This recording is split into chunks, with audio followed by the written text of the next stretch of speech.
C. Ready ka na ba, Coach Lida? Take it away. Yes, Coach. Ayusin ko lang ang slide na. So, good morning, everyone. Let me share po muna ng aking slide. Ayusin ko lang po. Wait po ha. Okay. Wait lang po. Coach Sherry, nakikita na ba? Hindi pa. Wala pa, Coach. Okay. And Coach. Ayan, ready na. Teka lang, Coach. Ayan. Okay na.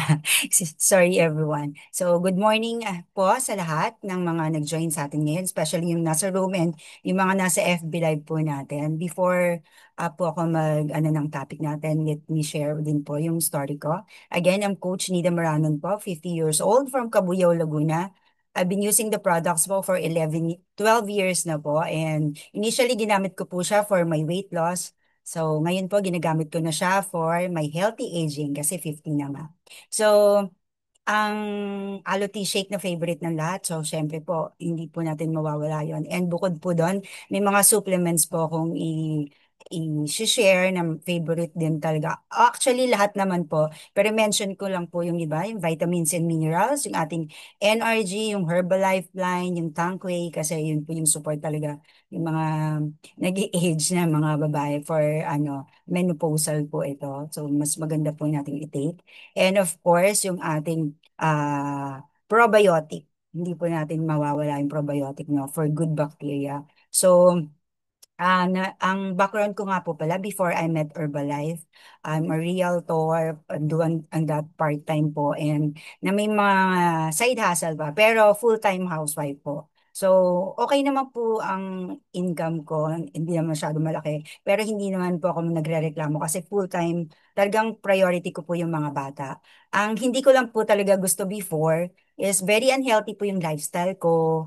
Tapos limited po yung alam ko about nutrition, negative, hindi po masyadong friendly kasi nasa comfort zone na po ako. Parang okay na po ako sa mga ganon. So, I found a solution in Herbalife kasi nung natagpuan ko po sa Herbalife, talagang naintindihan ko po yung value ng proper nutrition, yung paano alagaan talaga yung health, lalo na yung mga bata. So, mas naging healthy po, health conscious po nung nag-Herbalife na. And ayun, mas positive, and of course, kaya hindi lang po yung physical yung nababago sa atin, no, pagka nag-Herbalife. Kasi yung mental natin, mentally, emotionally, spiritually, kasi every Sunday po, meron tayong Food for the Soul with Mother Arlene. So talagang yung relationship natin kay Lord na ayos. And pag okay po yun, everything follows na po eh. So yun po ang kagandahan pag nag-Herbalife, no? So, and very excited po ako about my future here in Herbalife kasi nakita nyo naman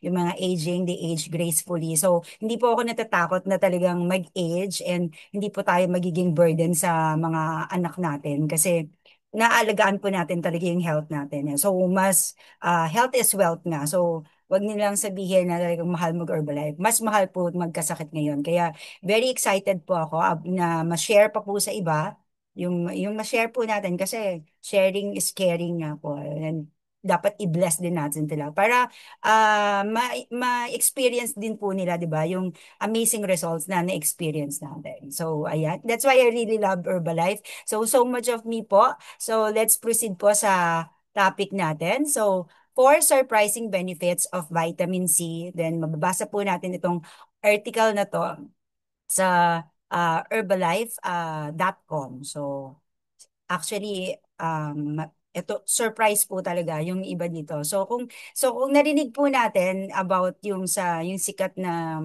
nutrient na itong vitamin C. So most likely, alam po natin yung ano, 'di ba? Primary benefit nito. Ito ay yung supporting the immune system ng ating katawan talaga. Pero ang tanong, kailangan ba talaga natin ng vitamin C? Kasi may iba't pa namang nutrients na nakukuha tayo. So, sabi, the short answer is yes. Kasi ang vitamin C ay isang essential vitamin. Ibig sabihin, hindi ito kayang gawin ng katawan natin o produce ng katawan natin. Kaya, kailangan natin itong makuha talaga mula sa mga pagkain. So, maraming ginagampan ng tungkulin ang ang vitamin C at hindi lang ito basta pampalakas ng ating immune system. So may mga iba pang health benefits na madalas hindi natin napapansin, no? So ang recommended daily intake po ng vitamin C ay 70 milligrams. So intindihin po natin to. 70 milligrams sa para sa mga babae at 90 milligrams naman po para sa mga lalaki na adult. So makikita natin dito na makikita po natin itong mga vitamins o makukuha natin to sa mga prutas at gulay tulad po ng orange, strawberry, bell pepper, broccoli, kale at spinach. So, ah pero minsan kasi 'di ba, hindi natin nakukuha yung mga sapat na pagkain to or hindi mahilig sa gulay or yung iba naman talaga hindi mahilig kumain ng prutas or hindi available. So may mga tao, kaya kailangan po natin mag-take ng supplements or you go for supplementation talaga para matugunan po yung mga pangangailangan ng katawan natin at makuha natin lahat ng mga benefits na need po natin sa vitamin C. So ngayon, baka iniisip nyo po ano yung mga ibang magagandang benefits pa ng vitamin C, no? So, well, heto yung four surprising benefits ng vitamin C. So, isahin po natin. So, sabi, ah it helps iron absorption, no? So, talagang tumutulong ito sa pag-absorb ng ng iron. So, marami nang nagagawa yung ng vitamin C on its own. Pero ah kaya nitong tulungan pa yung katawan natin na mas ma-absorb yung iba pang mahalagang nutrients, no, kabilang yung iron. Para sa mga taong plant-based or vegetarian, so malaking tulong ito dahil tinutulungan ng vitamin C na ma-convert yung non-heme or iron or yung mga galing sa halaman in form na mas madaling ma-absorb ng katawan natin. So, hindi ibig sabihin ito magiging Iron Man ka. So, pero mas mahalaga ang iron dahil ginagamit ito ng katawan natin para gumawa ng hemoglobin. Ano ba yung hemoglobin? Isa itong protein ng red blood cells na dadala ng oxygen mula sa baga natin papunta sa iba't ibang bahagi ng katawan natin. So, bukod pa rito, ang iron ay mahalaga rin para sa maayos yung function ng immune system natin, no? Kaya yung iba na medyo mababa yung blood cells nila pag nirecommend ng doctor. So mapapansin niyo naman yon kasi before ganito ako eh. Kaya pala pag nagbigay sila ng iron, mas dapat sasabihin nila na mag-take ka rin ng vitamin C para mas maganda yung absorption ng iron ng katawan natin. So ganun yun. So second, yung vitamin C daw, tumutulong magpabilis ng metabolism para mas makagawa ng energy yung katawan natin. Kasi yung vitamin C can play a huge role para sa pagpapabuti ng function ng mitochondria. So ang mitochondria naman, ito yung maliliit na bahagi sa loob ng ating mga cells na nagko-convert ng pagkain o yung mga kinakain natin into energy na tinatawag namang oxidation. So, ayon sa pag-aaral, ang mga taong may sapat na vitamin C sa katawan ay mas nakakasunog ng taba. So, tandaan niyo yun, mas nakakasunog ng taba habang nag-e-exercise daw. Kumpara sa mga taong mababa yung vitamin C level or yung mababa yung pagtitake na lang ng vitamin C. Bagamat hindi garantisado na magdudulot ito ng weight loss, kasi magva-vary pa rin yun sa kinakain talaga natin. Ang pagkakaroon ng tamang daily intake ng vitamin C ay maaring maging magandang tulong sa iyong weight management journey o so, layunin mong mapanatiling fit at healthy yung katawan natin. So, isama talaga pala talaga natin yung vitamin C. And third, ang vitamin C nakaka-reduce ng tiredness and fatigue daw. So, on that note, kapag nahihirapan ng katawan natin mag-convert ng energy at hindi nakakakuha ng sapat na oxygen yung muscle natin, pwedeng magdulot ito ng pagod or fatigue. So, ibig sabihin, kung kulang ka sa vitamin C, maapektuhan yung energy conversion at iron absorption ng katawan natin. Kaya talagang maaari kang maging matamlay, madaling mapagod sa trabaho or sa workout, at talagang mawalan ka ng gana sa mga gagawin mo. Pero kung nasusunod mo naman yung recommended daily intake ng vitamin C, mas mabibigyan natin ng laban yung katawan natin para talagang masustain natin yung strength at yung energy natin every day. So, ganun katindi yung vitamin C. And fourth, na benefit ng vitamin C, it improves skin appearance. So, dapat mo rin palang isama yung vitamin C sa ating skincare, no, so routine, lalo na kung gumagamit ka ng, actually, eto, hindi available sa Philippines. Pero meron tayong mga nanonood, baka gusto nila, yung Herbal Skin Collagen Beauty Booster. Kasi yung produktong ito, meron siyang vitamin C and E na tumutulong sa pagpoprotekta ng cells laban sa mga free radicals, mga nakakasirang molecules na nagpapabilis ng pagtanda ng balat natin. So, sa mga skincare na gagamitin natin, make sure na titingnan natin kung may vitamin C and vitamin E. Dagdag natin yung vitamin E.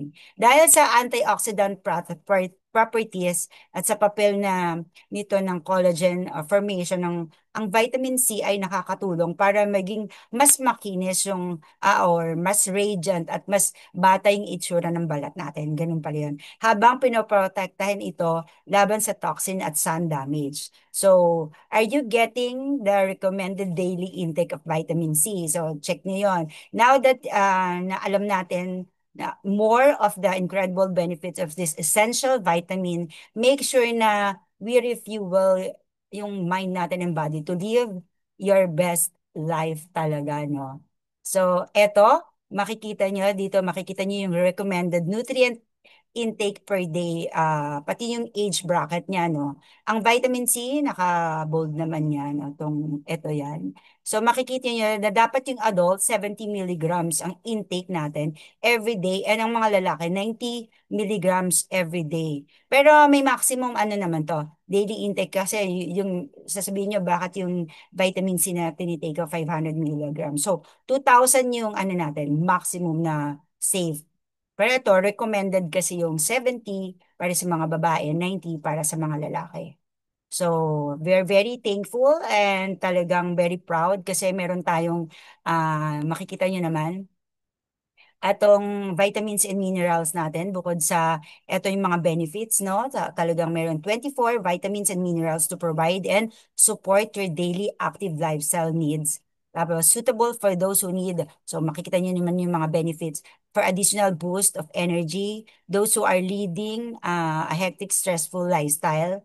And bukod doon, makikita nyo, kasi vitamin C tayo. So makikita nyo na 18 milligrams makukuha natin. Eh di ba tinitake natin to 3 times a day? So kung nakititake nyo siya ng 3 times a day, nakakakuha na tayo ng 54 milligrams a day ng vitamin C natin. So ganun ka-powerful ang ating vitamins and minerals. And of course, yung Tanquay naman natin, explain ko lang yung Tanquay, no? Yung Tanquay is a traditional herb din to, yung tangkwe. Used para sa mga, nagbe-benefit talaga nito yung mga kababaihan. Pero pwede din to sa mga lalaki para sa, ano to reduce stress and anxiety and boost the immune system. Kasi sa mga babae, yung mga, para ma-ease yung menstrual symptoms and yung yung may mga menopausal discomfort. So maganda tong ating Tanquay Plus. And of course, makikita nyo naman yung vitamin C niya. So, 8 milligrams. So, pwede nyo itong i-take kasi 60 siya every bottle. So, pwede nyo siyang i-take ng dalawa. So, ilan na yan? Mamaya compute natin kung ilan na yung natitake natin, no? And of course, sa ating shake, meron din siyang vitamin C na 15. So, minsan, yung mga nag-weight loss, di ba, kailangan mag-shake minimum of two shakes a day. So, nakakakuha na tayo ng 30 niyan. So, ang dami na nating vitamin C na nakukuha. So, again, yung mga adults, sasabihin mo over na sa 70. Again, yung maximum tolerable intake level of vitamin C is 2,000 milligram naman per day. So, ano din to sa age, no? So, i-search nyo na lang o i-message nyo ko para din sa mga age na talagang safe na i-take ng mga kabataan. So ayan, now talagang tapos na po tayo sa naiintindihan niyo ko yung ano yung value ng vitamin C na talagang dapat isama natin sa ating diet or sa ating mga supplements. So hindi tayo mahihirapan kasi dito meron na i-add to cart niyo na lang kasi meron dito sa Herbalife. So we're done. Thank you, everyone. So, back to you, Coach Cherry Lou. Ayan, grabe